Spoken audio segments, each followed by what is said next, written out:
So guys, ಇವತ್ತು ನನ್ನ ಹತ್ರ ಏತರ್ 450X ಇದೆ. ಎರಡು ಮಾಡೆಲ್ ಇದೆ. ಒಂದು ಏತರ್ 450S ಮತ್ತೆ ಏತರ್ 450X. ಇದರ ಆನ್ ರೋಡ್ ಪ್ರೈಸ್ ಬಂದು 1,30,30,000. ಇದರ ಆನ್ ರೋಡ್ ಪ್ರೈಸ್ ಬಂದು 1,55,000 ಕರ್ನಾಟಕದಲ್ಲಿ. ಮತ್ತೆ ನೀವು ಫ್ರಂಟ್ ಇಂದ ನೋಡೋದಾದ್ರೆ ಯಾವುದೇ ರೀತಿ ಚೇಂಜಸ್ ಇಲ್ಲ. ಎರಡು ಸೇಮ್ ಇದೆ. LED ಹೆಡ್ಲೈಟ್ ಆಗ್ಬೋದು, ಫೋರ್ಕ್ಸ್ ಆಗ್ಬೋದು, ಇವನ್ ಟೈರ್ ಪ್ರೊಫೈಲ್ಸ್ ಕೂಡ ಸೇಮ್ ಇದೆ. ಮಿರರ್ಸ್ ಆಗ್ಬೋದು, ಡಿಸೈನ್ ಕೂಡ ಸೇಮ್ ಇದೆ.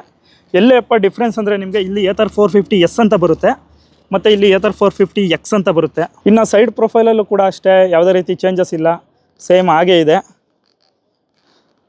ಫ್ರಂಟ್ ಟು ಬ್ಯಾಕು ಎರಡರಲ್ಲೂ ಡಿಸ್ಕ್ ಬ್ರೇಕ್ ಬರುತ್ತೆ, ನೀವು ನೋಡ್ಬೋದು. ಬ್ಯಾಕ್ ಪ್ರೊಫೈಲು ಕೂಡ ಸೇಮ್ ಇದೆ. ಇದರಲ್ಲಿ ಸ್ಯಾರಿ ಗಾರ್ಡ್ ಸ್ವಲ್ಪ ದೊಡ್ಡದಾಗಿ ಬರುತ್ತೆ, ಅದರಲ್ಲಿ ಸ್ವಲ್ಪ ಸಣ್ಣದಾಗಿ ಬರುತ್ತೆ ಅಷ್ಟೇ. ಇನ್ನು ಲೆಫ್ಟ್ ಪ್ರೊಫೈಲ್ ಕೂಡ ಸೇಮ್ ಇದೆ, ಏನೂ ಡಿಫ್ರೆನ್ಸ್ ಇಲ್ಲ. ಸ್ವಿಚ್ ಗೇರ್ ನೋಡ್ಬೋದು ನೀವು, ಸ್ವಿಚ್ ಗೇರ್ ಕೂಡ ಸೇಮ್ ಇದೆ. ಸ್ವಿಚ್ ಗೇರಲ್ಲೂ ಯಾವುದೇ ರೀತಿ ಡಿಫ್ರೆನ್ಸ್ ಇಲ್ಲ. ಇದರಲ್ಲಿ ಮೇನ್ ಡಿಫ್ರೆನ್ಸ್ ಏನಪ್ಪ ಅಂದರೆ ಟಚ್ ಸ್ಕ್ರೀನು. ಇದರಲ್ಲಿ ನಿಮಗೆ ಯಾವುದೇ ರೀತಿ ಟಚ್ ಸ್ಕ್ರೀನ್ ಬರಲ್ಲ, LCD ಡಿಸ್ಪ್ಲೇ ಬರುತ್ತೆ ಅಷ್ಟೇ. ಬಟ್ ನಿಮಗೆ ನ್ಯಾವಿಗೇಷನ್ ಆಗ್ಬೋದು, ಕನೆಕ್ಟೆಡ್ ಫೀಚರ್ಸ್ ಆಗ್ಬೋದು, ಬರಲ್ಲ ಇದರಲ್ಲಿ. ಬಟ್ ಇದರಲ್ಲಿ ನಿಮಗೆ ಕಂಪ್ಲೀಟ್ ಟಚ್ ಸ್ಕ್ರೀನ್ ಬರುತ್ತೆ, ನ್ಯಾವಿಗೇಷನ್ನು, ಮೊಬೈಲ್ ಕನೆಕ್ಟಿವಿಟಿ ಎಲ್ಲ ಬರುತ್ತೆ. ಮತ್ತು ಇದರಲ್ಲಿ 2.9 kW ಬ್ಯಾಟ್ರಿ ಪ್ಯಾಕ್ ಬರುತ್ತೆ. ಇದರಲ್ಲಿ 3.7 kW ಬ್ಯಾಟ್ರಿ ಪ್ಯಾಕ್ ಬರುತ್ತೆ. ಎರಡು ಟಾಪ್ ಸ್ಪೀಡ್ ಸೇಮು 90 km/h. ಎರಡು ರೇಂಜ್ ಕೂಡ ಸೇಮು 110.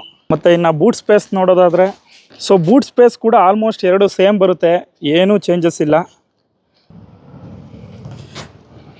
ಇದಕ್ಕೆ ಮೇನ್ ಡಿಫ್ರೆನ್ಸ್ ಎಲ್ಲಪ್ಪ ಅಂದರೆ ಒಂದು ಬಂದು ಬ್ಯಾಟ್ರಿ ಪ್ಯಾಕು, ಇದರಲ್ಲಿ ಬಿಗ್ಗರ್ ಬ್ಯಾಟ್ರಿ ಪ್ಯಾಕ್ ಬರುತ್ತೆ, ಮತ್ತು ಟಚ್ ಸ್ಕ್ರೀನು. ಇದೆರಡನ್ನ ಬಿಟ್ಟರೆ ಎರಡರಲ್ಲೂ ಏನು ಡಿಫ್ರೆನ್ಸ್ ಇಲ್ಲ.